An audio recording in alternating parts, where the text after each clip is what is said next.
بسم اللہ الرحمن الرحیم۔ دوستو، محرم حرمت والا مہینہ ہے۔ اس مہینے کے اندر وہ کام کیے جائے جو نبی سے ثابت ہے۔ اس مہینے کے اندر روزے رکھے جائیں، عبادت کی جائے، توبہ کی جائے۔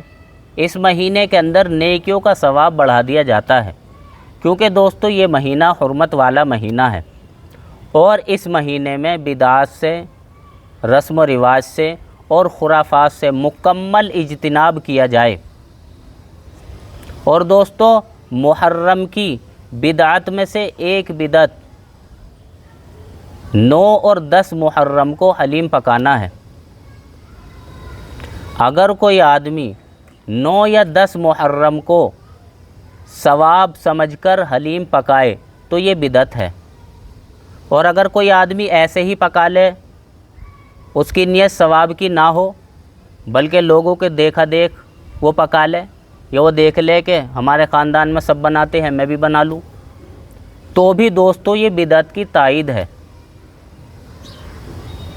اور دوستو یہ بات سمجھیں کہ پورے سال حلیم بنانا اور کھانا جائز ہے، لیکن پتہ نہیں کیا مصیبت ہے کہ آدمی پورے سال حلیم نہیں بناتا اور محرم کے 9 اور 10 تاریخ کو ہی حلیم پکاتا ہے، بلکہ اس کو ضروری سمجھتا ہے۔ تو دوستو یہ بات سمجھیں کہ اسلام مکمل ہو چکا ہے، اور اسلام کے اندر کہیں بھی کبھی بھی 9 یا 10 محرم کو حلیم پکانے کا ذکر ہی نہیں آیا ہے۔ اور دوستو یہ بات سمجھیں کہ اگر معاشرے کے اندر کوئی غلط رسم چل بھی رہی ہے یا چل گئی ہے، تو ہماری ذمہ داری یہ ہے کہ ہم اس غلط رسم کی، غلط بدعت کی ہم بائیکاٹ کریں۔ ہماری ذمہ داری یہ ہے۔ اور دوستو آج کل تو محرم کے 9 اور 10 محرم کو حلیم پکانا یہ اہل باطل کا شعار بن چکا ہے۔ اس لیے اس کام سے مکمل اجتناب کیا جائے، تاکہ ایسے لوگوں سے مشابہت نہ ہو۔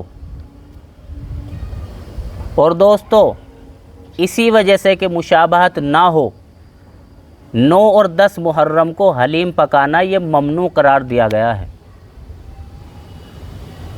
اسی طریقے سے 9 اور 10 محرم کو حلیم پکانا اور حلیم پر فاتحہ لگوانا یہ بھی جائز نہیں ہے، کیونکہ دوستو ان ساری چیزوں سے بھی بدعات کی تائید ہوتی ہے۔ تو ہمیں یہ چاہیے کہ ہم پورے سال حلیم کھائیں، ان 2 دن اگر حلیم نہ کھائیں گے تو کیا ہو جائے گا؟ اور اگر کوئی آدمی اپنے آپ کو ان چیزوں سے بچا لے گا کہ بھئی میں بدعت کی تائید سے بھی بچتا ہوں کہ کہیں تائید نہ ہو جائے، میں بدعت کے شک اور شبہات سے بھی بچنا چاہتا ہوں، اس لیے ان 2 دن نہیں پکا رہا، تو دوستو ایسے آدمی کو بھی ثواب ملے گا۔ اللہ تعالیٰ صحیح سمجھ کی توفیق نصیب فرمائے۔ وآخر دعوانا ان الحمد للہ رب العالمین۔